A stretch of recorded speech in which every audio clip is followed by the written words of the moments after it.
What's up, everyone? Welcome to my corner of the internet. I'm your host, Ryan Kramer, and this is Crossover Commerce, presented by PingPong Payments, the leading global payments provider helping sellers keep more of their hard-earned money.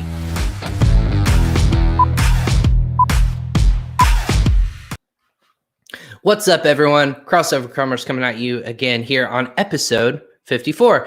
I'm Ryan Kramer, your host of this show, and this is presented by PingPong Payments. PingPong provides marketplace sellers and entrepreneurs global solutions for controlling their domestic and international funds. An account with us actually enables companies to significantly reduce their cost when receiving and making international payments, all in one platform to help them save time and money. If you want more information, or if you want to find out more about PingPong, go ahead and click those links below in the descriptions on social media.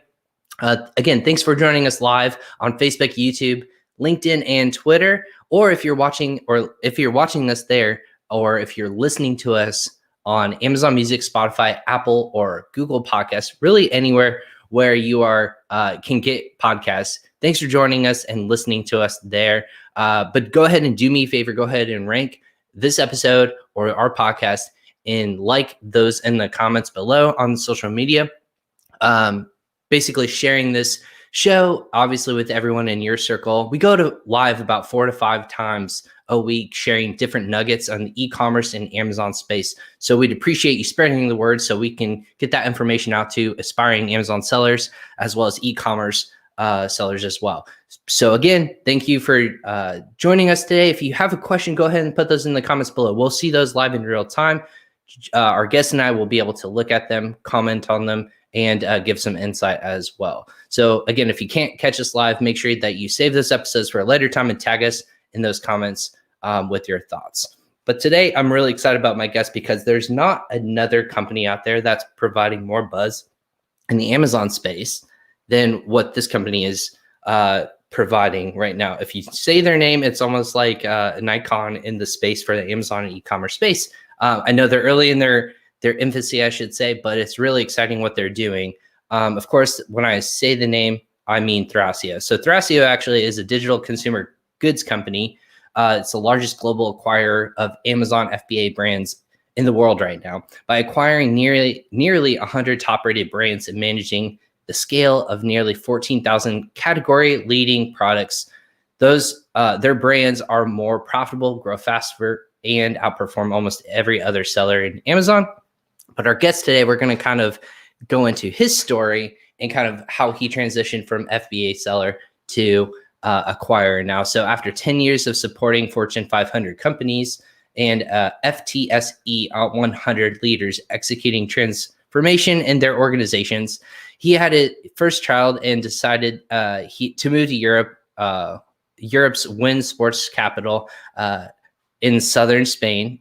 He met the 10-time world champion kitesurfer, where he decided to build the world's first kitesurfer academy. And in a 6,000 square foot unit, he had built just 100 meters from the beach in 2013. So that's a really cool background.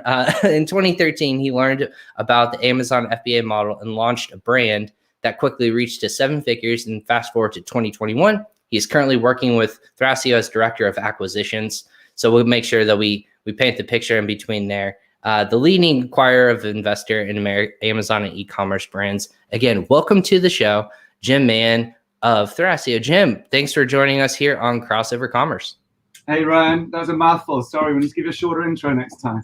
Oh, no, it's all good. The intros are just words we put on a paper, but it's what we do with them, obviously, that kind of paint the picture. So we're going to kind of unveil it. I appreciate your time today. You're a busy guy. So I know this is something we put together back in December, but kind of for people who may not know who Thrasio is, which I highly doubt it, but if they don't know who Thrasio is or who you are, can you give us kind of a quick introduction of who you are as a person, who you are as a business person? Let's walk us through that background story for yourself.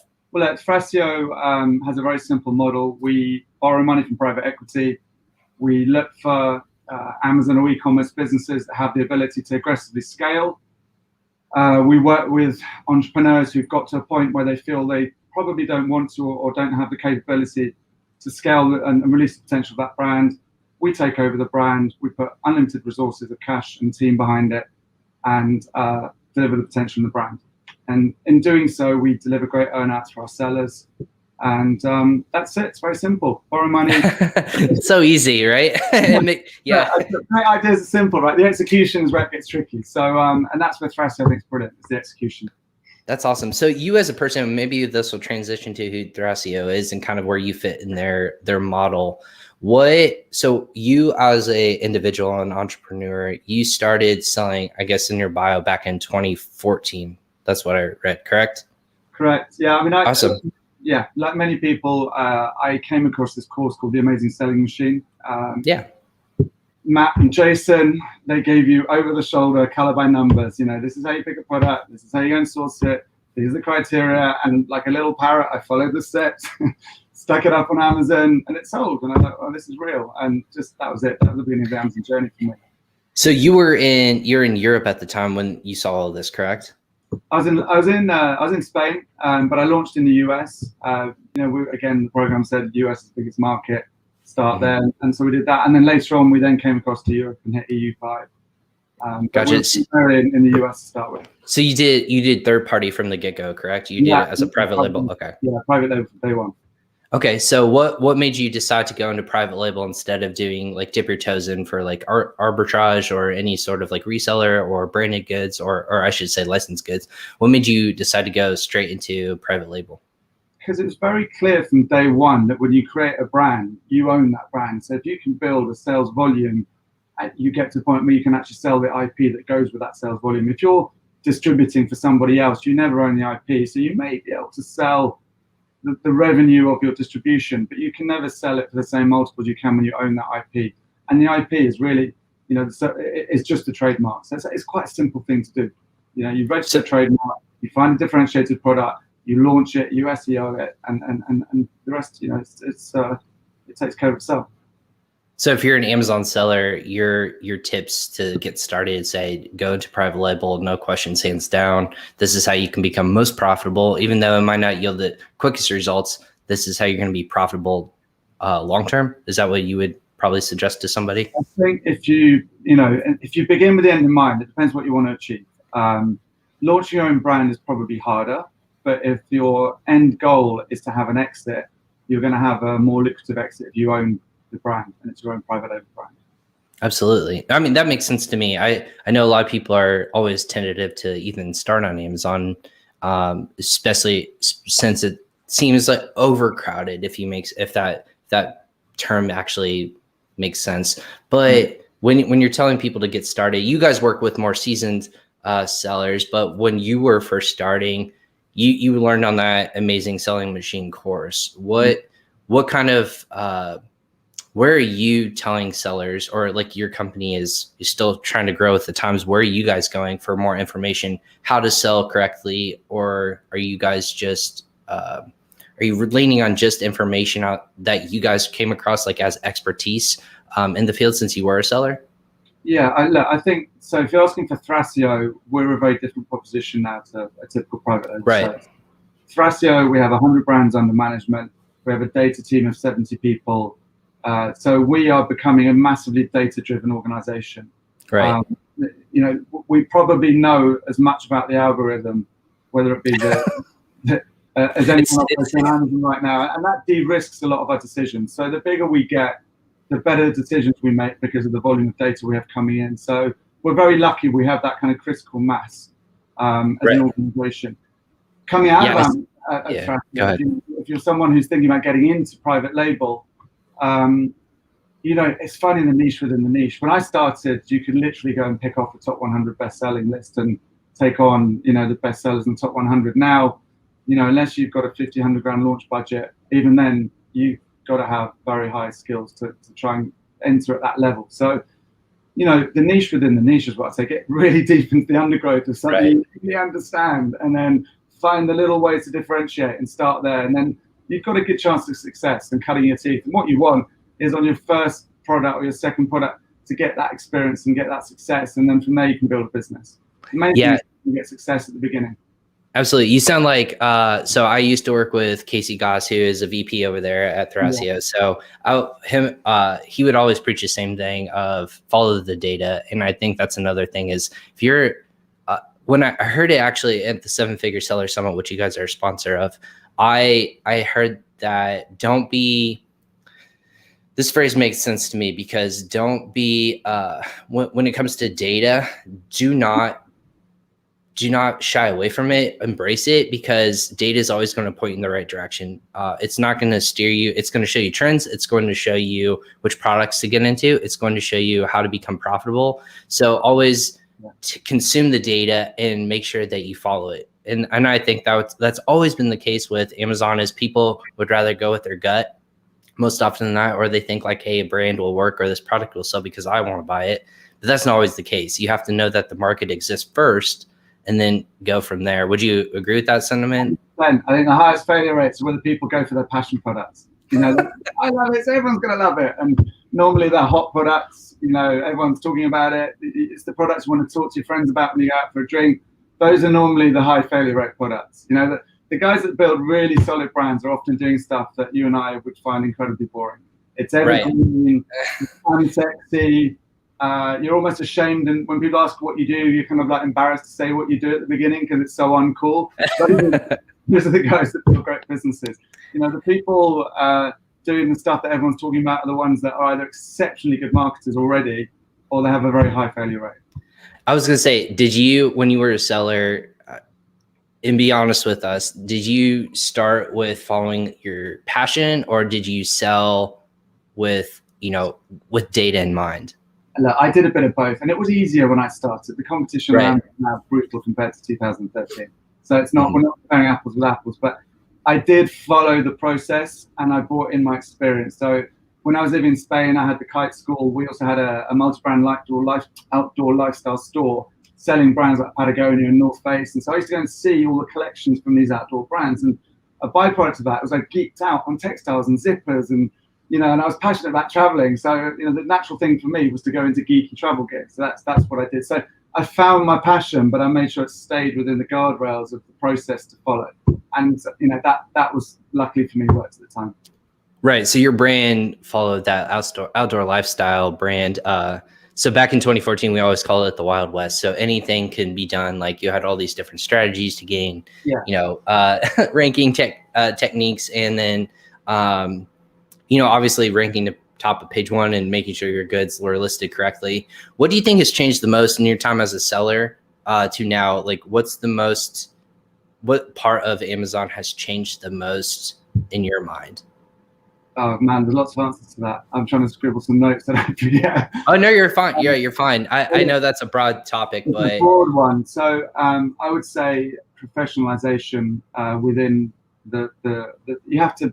So PPC is a massive pillar of performance now on Amazon. Okay, so Amazon are releasing new ad types all the time, and as the platform becomes more competitive, bids are getting more expensive. And so if you fail on PPC, you pretty much fail in your business. So if you're not great at PPC, you've got very little chance of success.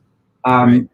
I think also one of the big trends is the sort of commoditization of products. So you've got premium brand with a story and point of differentiation versus commoditized direct from China price-driven products. So I would say if you're trying to get into Amazon now, try and find a niche where you can be a premium price, premium brand, premium story, and you have to be a much more skilled marketer.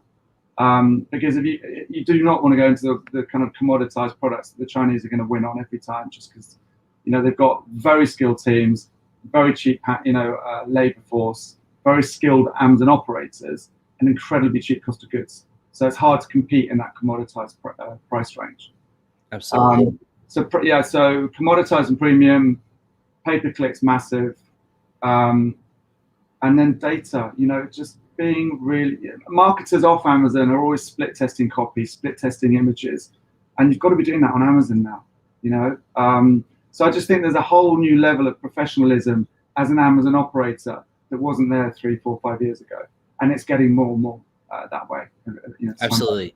I guess in that light, is there one that you're most excited about? If you had to pick any of those, is there a more exciting innovation part that Amazon's bringing to the table that you think is going to just help Amazon sellers boom? A lot of talk around Amazon Live at the moment.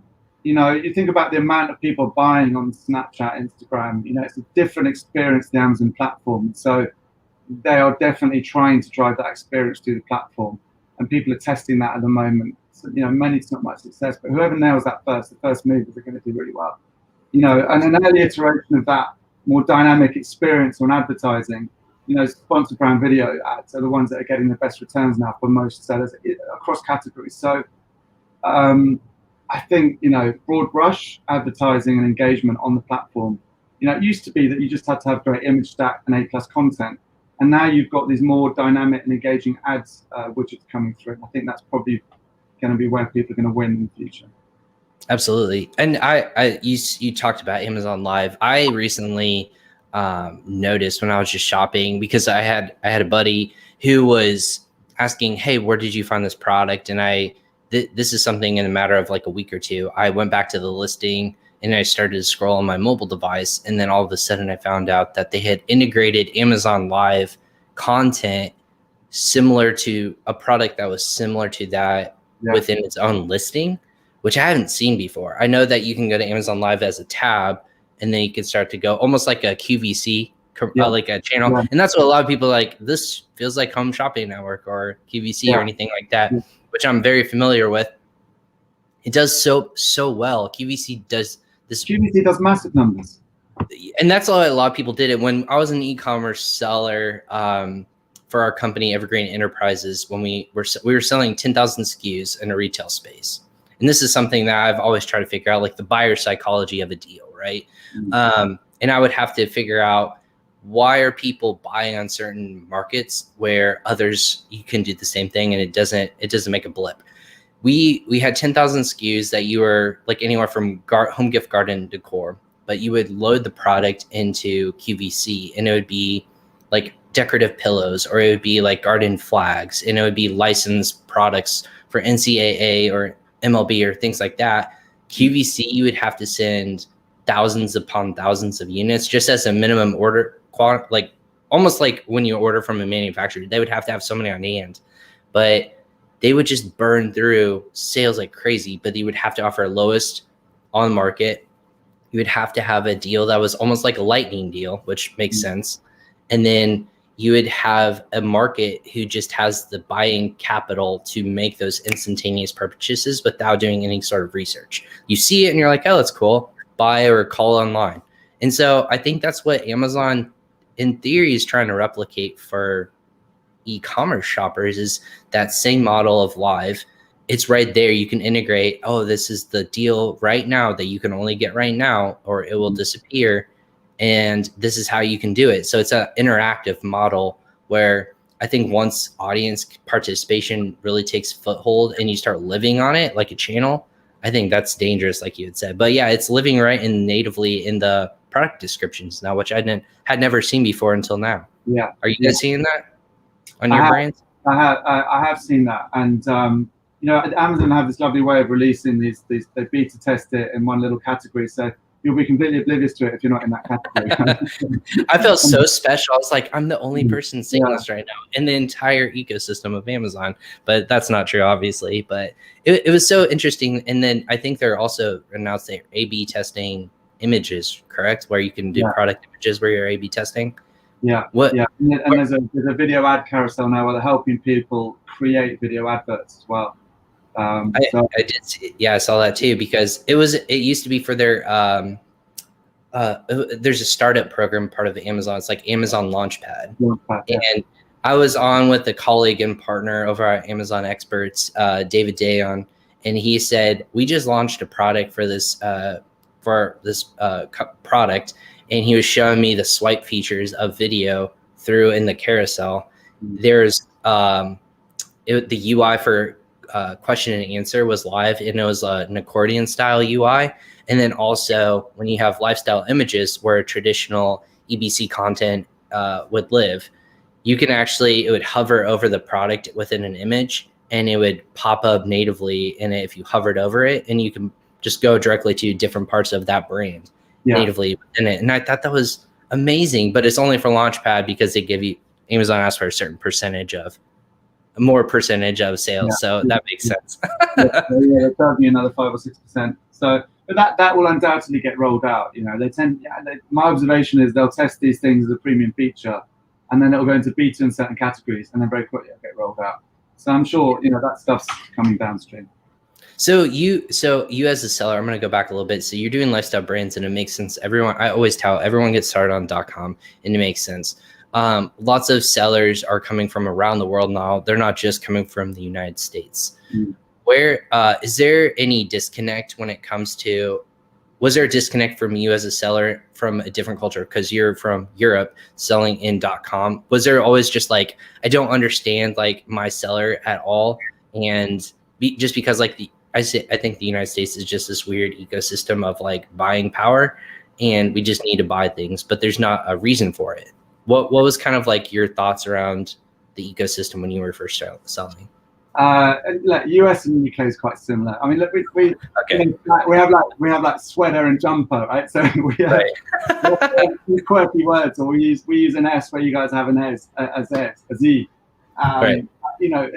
I think culturally we're really different, but for the sake of it, for marketing, we're really similar in many ways. I don't think it's the same as UK people selling in Germany or vice versa. That's very different. It's not just the language; there's a different way of thinking. And Sammy, who's my colleague in Berlin, we talk a lot around the culture of buying an organization in Germany. The Germans are very formal, and what we go, hey, just send us your numbers. They wouldn't dare to share anything without a contract. So right. I think UK, US is pretty easy, but I think maybe other cultures may struggle a bit more. Going both ways, right? The US sellers coming into Europe, I've got loads of buddies that struggled, VAT and tax and language and the culture of it. I think for US sellers coming across to Europe is harder than Europe going across into the US in many ways. So yeah, I had a couple people on the show, and I asked the same question. Maybe I'll ask you. Why is it so difficult for US sellers to go into the UK? Why is there a perception that it's so difficult? A lot of people have tried to dispel the notion it's a couple pieces of paperwork, for VAT reasons, and that makes sense. It's a scary tax, but for all intents and purposes, it's a sales tax. And then not knowing if their products will translate over to the UK marketplace. Why is it so scary for US sellers to jump over there? I think selling in the US is harder because it's more competitive. Okay, it's the biggest market, it's where people want to sell. So succeeding in the US is probably harder than in Europe. But when you come across to Europe, you have to deal with more admin. And if you're not used to VAT, it seems to freak people out. And like you said, it's very simple. If you sell something $100, 20% of that sales price, you net 80. And I think it's something that's just hardwired. If you're European, you understand it. And when we go to the US and everything's net of tax, we're like, this is cheap. And then you pay the bill and it's like, Jesus, service and tax. Exactly. Right? So I don't want to be charged for the food and the dining and have to tip. Yeah. So you order loads of food and get it paid and then have a throughout your life. So, I just think these simple things we grow up with, we just find sometimes find them hard to recalibrate because it isn't complicated. And there are really good service providers in Europe to help with VAT filing, and I'm sure you've had these guys to speak on your show. So David, who I was talking about, his ears are burning. VAT is definitely a big turnoff for sellers. So that's why I think it's interesting. Like there has to be a course out there that exists of like a dumbed down VAT for me, so that you don't get scared away. Because this is my thought, Jim, in terms of. And again, we have Jim Mann, for everyone listening, of Thrasio. He's director of acquisitions over at in the UK marketplace for Thrasio. What are your biggest?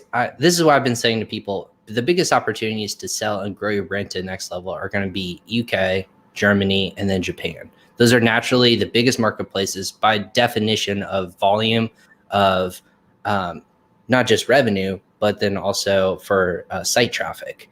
Why are people not looking at those places more seriously when it comes to, I would think of the three, Japan's the least one that you look at the least, but when expanding internationally and you can almost 20%, 30% grow your revenue with those channels, why are people not doing that more? I don't know, because I agree. I think that the risk of launching a new product is probably greater than the risk of extending into marketplaces. So especially now that reviews travel across. So if you've got 5,000 reviews sat on an ASIN, you can just chuck that into Europe and bang, those reviews port over. You can come straight in a great position in Europe. So then you just have to worry about your translations, your images, maybe customer service. It depends on the volume of customer service, but there are service providers for all of these things to help out. And I would argue that going into Europe is less risky than putting the same budget into launching new products right now, because launching is getting harder and harder. Yeah, I agree with you. Launching is the most difficult part, I would think, of being successful on Amazon, because it's the earliest part of your, almost one of the earlier parts to know if you're going to be successful or not. Mm-hmm. What are you? How are you launching products back in the day? And is that still a acceptable approach to launch products? If you're allowed to share that. We don't want anyone to get in trouble here, but I'm curious. Launch tactics have evolved. Sorry, not strategy, tactics. Yeah. Yeah, the launch tactics have evolved over time along with the algorithm and what Amazon sees as acceptable. So, I think sophisticated sellers will always be pushing the boundaries, but staying on the right side of the line. It's like, because it's a bit like whack-a-mole with Amazon. And I think as time goes by, the algorithm gets more conservative but more sophisticated at the same time, which means that, conversion is king. So if Amazon chucks you a scrap of meat, if you convert it regularly, they will see that as relevant to the scrap of meat or the keyword that is coming onto your listing. So if you can show Amazon that you're converting well against certain keywords, you will naturally rise up. There are ways of manipulating that, but I think it's increasingly risky to do that.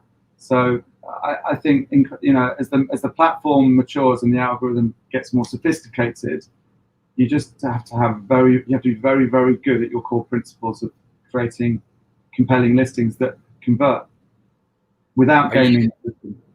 Are you, because the key things that I think that you would have to know that for launching a product, you have to have enough inventory. Is there a struggle that you're thinking that Amazon sellers are seeing because of limits in the US? Or I would think like they're, the limits to the inventory they can have per item are a struggle for a lot of sellers. Are you guys seeing that on your end as well? Yeah, so, last year and this year, it seems to be, hopefully, don't want to sort of curse it, but it appears that the inventory thing might get better soon. But last year forced a lot of people to go seller fulfill prime because they just couldn't get inventory in. And Amazon does seem to be punishing people for larger product. They don't seem to, the algorithm does not seem to like, or the API does not seem to like larger products, which makes sense. And the irony is that if you run out of inventory, you get punished because you're not managing your inventory well. But right. Amazon will make it almost impossible with daily changes of what you can send in. And I think that's probably why a lot of people have ended up having virtual breakdowns last year. And then that come and talk to people like us to sell their business. Exactly. Good for you guys, but bad for every other seller. We're living the same stress as well. And I guess we've got bigger teams and more and good ways of managing it. But it's tough for everybody. Yeah. And that maybe makes my question about, exiting a business.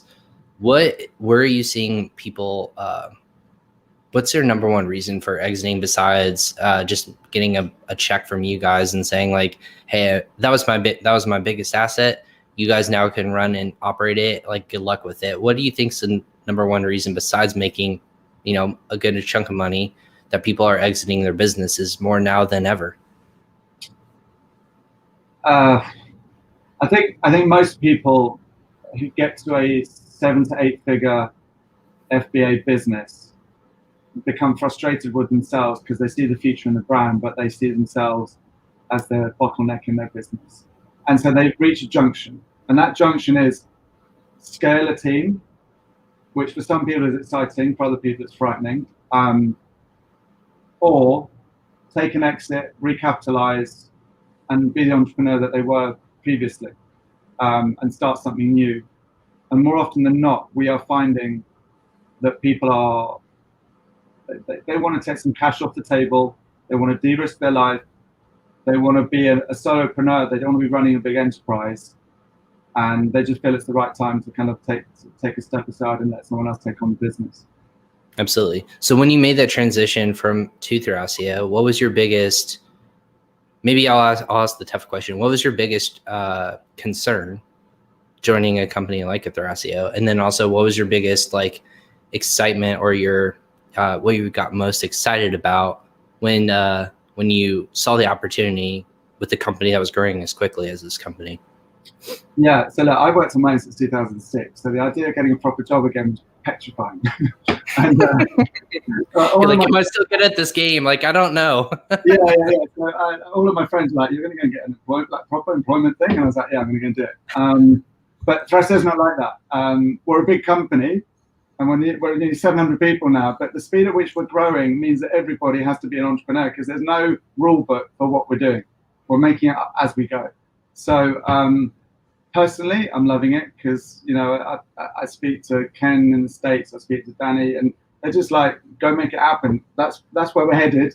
Just you make the path, and that suits me. That's what I've always done. So it's been quite easy, but I had some big anxieties. So when I was working out what to do, and Thrasio was one of the things I had on my big piece of paper, I was like, well, proper job. What's that going to be like? But I'm loving it, because it's not a proper job. It's a bunch of crazy entrepreneurs just doing, like, growing at this phenomenal rate, and it's still in the ecosystem that I love, which is Amazon. So I'm talking to buddies. I'm still in the same ecosystem. I'm just in a different part of it, right? So I'm still doing what I enjoy, which is talking and being around entrepreneurs. That sounds like, yeah, the best part of the job is like you get to look at successful entrepreneurs who are trying to come at you with like their business proposals. Is it one of those things where you get a lot of unsolicited, like, hey, look how successful I am, and it's almost like I would say an actor who's looking for their next great role, if that makes sense? Like, I've always seen this Amazon space, or the acquisition space, as they're looking through this pile of screenplays that they're like, oh, I'm going to find the best one that's going to take and launch my brand to the next level. And then that's where like revenue comes in. So you get all this stack of screenplays and you have to look through what's crap and what's not. What percentage would you say? Oh, go ahead. It looks like you had something to say, so I don't want to cut you off. I wanted to check I was understanding the question. So you finished? I thought you finished. Yeah. So let me translate this to Amazon business. When you're looking through all these different businesses, like a screenplays, one by one, you're saying what's good, what's not. What are the things you're looking for first and foremost that speaks to you and that you want to move forward with? And then what are the things that, Amazon sellers need to know so they can start lining up things a year out, 18 months out, so they can start to get to that point of, hey, when Jim Mann looks at my business, or he's going to look at possibly partnering or buying my business, I'm going to have everything lined up and it's going to be successful. So I try to make a correlation, maybe didn't land right, but what are those things you're looking for in the perfect like business opportunity for a brand?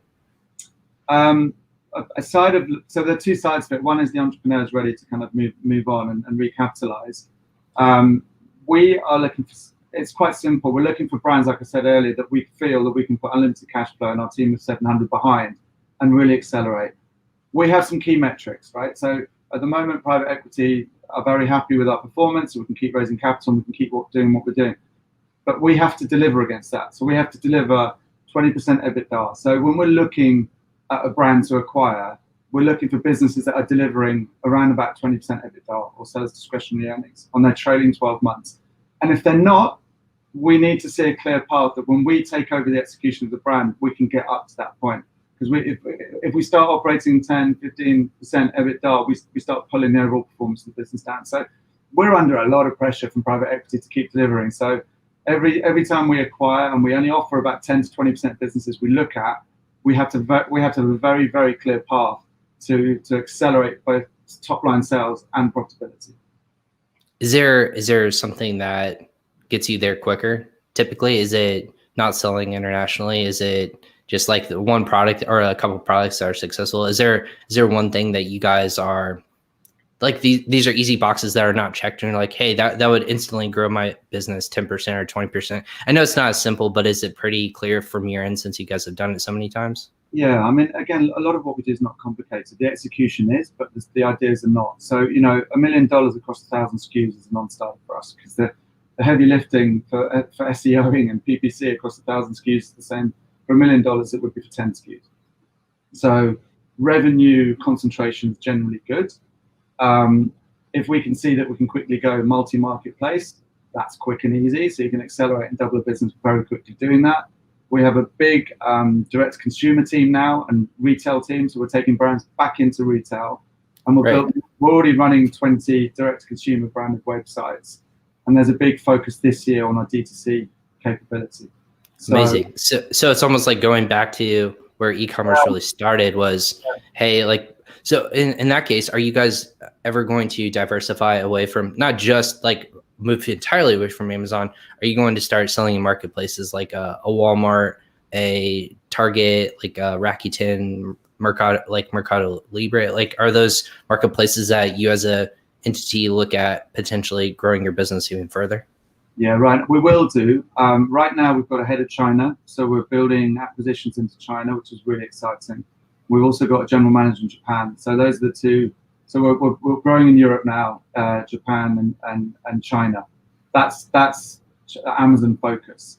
In the US and Europe, we are building out our D2C team. So we're going off Amazon, direct to consumer, and getting great results there. And what we're finding is a massive investment in D2C has a huge halo on Amazon as well, because as much as you can take people and do the awareness off Amazon, they still want prime one-click credit card saved. So a lot, when we invest off Amazon, it drives big brand sales on Amazon. Absolutely. Now, all the other marketplaces, we take on quite a few legacy Walmarts and other channels. We tend to maintain them rather than invest in them at the moment.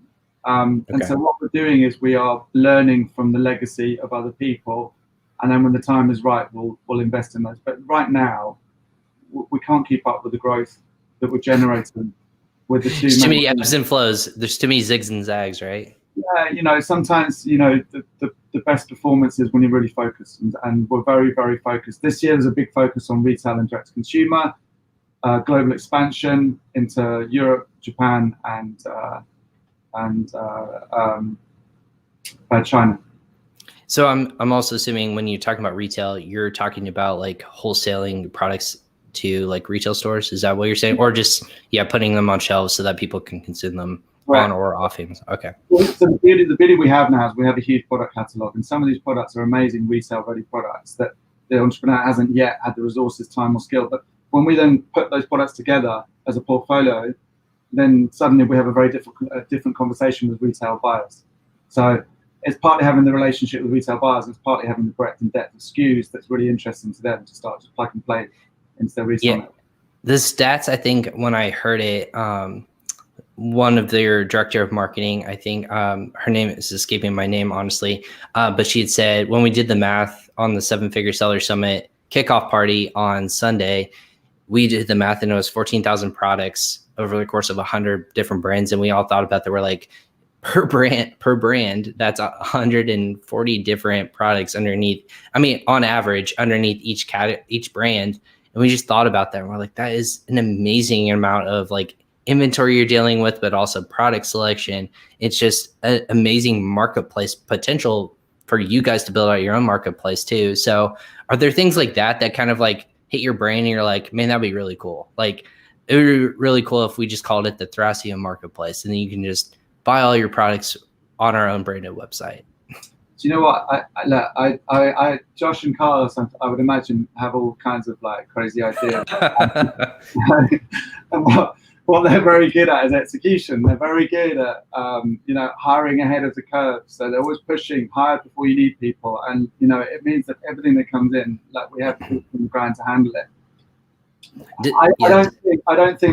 I don't think there's a vision to do a marketplace. I think there is a vision to build a product laboratory through to execution engine that allows us and you've heard this, right? All the aggregators are using the same narrative, but I think they're excited about having enough critical mass to become a genuine brand creator and global player alongside some of the old Procter & Gamble's and Unilever, people like that. I think that's what's exciting them more than coming up with another marketplace. The world doesn't need another marketplace. So you're saying in that context, building out your own native brand to like say from concept to build it to growth. Yeah. Doing it, better value, better connected to the consumer because it's direct to consumer. The old model is massive brand development, then goes into marketplaces, distributors, then you might have to use retailers, and the whole thing's pretty expensive, takes a lot of money, a lot of time before it hits the consumer. And then the consumer is so far down the line and so far away from the ideation that there's a huge disconnect. And the beauty now of e-commerce is that you can launch a product in months that might have taken 4 years previously, and you have contact with that consumer. So the data and the relationship you have with that consumer cannot be compared to the old model. So that's what excites, I think, Josh and Carlos and those guys. So, we're doing what we're doing now, but I think, if we keep on this trajectory, we could, I say it's the royal we, Thrasio could become much more than just this what it is right now. Yeah, I've personally always thought, like, with the data that you guys are seeing just within all of your brands and products, that you can even build out your own technologies. What I mean by that is like software where, other people can tap into, or just make it on your own in-house software unit to kind of have insights on the space. That's why I keep thinking, like, if people grow big enough, is that a fear for any sort of like Amazon service provider that, like, when businesses get too big, is that a fear that other competitors should have, or it's just too big, like the space is too big in general for everyone to be able to play nicely and like everyone can be successful at the same time? Yeah, look, I think the space is massive. So Thrasio is doing really well, and long may that continue. But there's a lot, it's a huge space. So we're still looking at a dot in the ocean. And then answering your question around software, we have a big tech team of 70 odd people, and that's partly kind of data science and partly building the technology to work out what to do with all of that data. So, the bigger we get, the more we get data driven. And that third part of the question, I think, is it a level playing field? I think as time passes and you get more big teams operating on Amazon with data and breadth and depth of skill, from creative to copy to marketing to PPC, it's going to be harder and harder for your average solopreneur and a team of freelancers to compete. But I think we're a way off that because it's such a big marketplace. Right. Absolutely. I always jump ahead like 10 spaces. If you haven't heard, like I have like where people can probably get to, but how you get there is always, time and money and effort. What, before we wrap up at the end of the show, what gem can you tell people who are potentially like in Amazon right now, and they're just like, they're successful, but they want to take it to the next level? Maybe from your selling days, what kept you going that helps get them, hey, I'm doing the right thing? What do you tell aspiring sellers to hopefully take their business to a next level? I listen to one voice. There's a lot of gurus out there trying to give you conflicting ideas. Find one person you believe in and follow their advice, and don't get distracted by all the noise. Focus on the basics. Don't get, gurus are trying to keep their, there's a lot of content going out there with tactics, and tactics don't build brands. Tactics build kind of, bar talk, if you know what I mean. Right. Yeah. Focus on the basics. Focus really hard on the product selection. Once you've got the product, the right, you can compete on price, and if there's a gap that you can push on, focus on the basics. Get your listing right, get your PPC right, and that's all of those. A lot of people spend so much time trying to do what's clever at the expense of what's basic, and getting the basics right. So, product selection is what you live and die by, right? So, 100% focus everything on making the product right. Because you don't get the product selection right, nothing else matters. And then when you've got the right product, just get the basics right, and you've got half a chance of success. Amazing words. Yeah, I think it's a good place to leave it right there. Thank you so much for hopping on today. I know you're super busy. You're just running operations over in a country, no big deal. But here, it's early here in the United States for certain parts of the country. But yeah, I know you're running full fledged ahead. I appreciate your time. Obviously, I call people friend of the show after they hop on. So you're more than welcome to hop on anytime that your schedule allows and kind of give your insights. It's been super valuable to know, like, as a seller, and you made that transition over to, like, you even exited the game, like you said, in e-commerce, but came right back into, now you're disrupting the Amazon space one brand at a time. So it's really cool what I think you guys are doing. I think there's a lot of great companies out there that are similar, but everyone's different. They have their own model, right? But you said it's simple. This is how you're successful, and you have to do it at a grander scale with a lot more products and selections than just like one person doing it from their own home. So it's really great. Keep up the great work. And then we're looking forward to seeing more fantastic stuff from Thrasio moving forward. Thanks, Ryan. It's been great seeing you. Thanks for today. Absolutely. Thank you so much, Jim. And then again, everyone else, thank you so much for joining us here on Crossover Commerce. This was episode 50, I believe 54 of our show.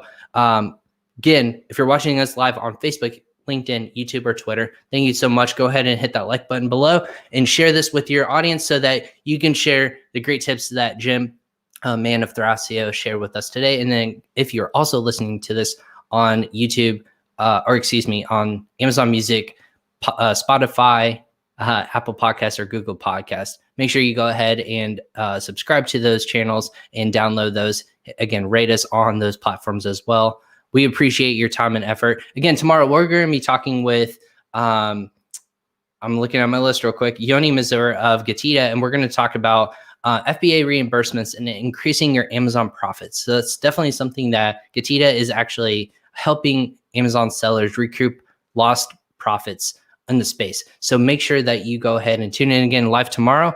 But for Jim, Mann, I am Ryan Kramer of PingPong Payments. We appreciate your time spending with us here today on Crossover Commerce. Go ahead and tune in again for our next show, episode 55. Again, have a great day and be safe out there, everyone.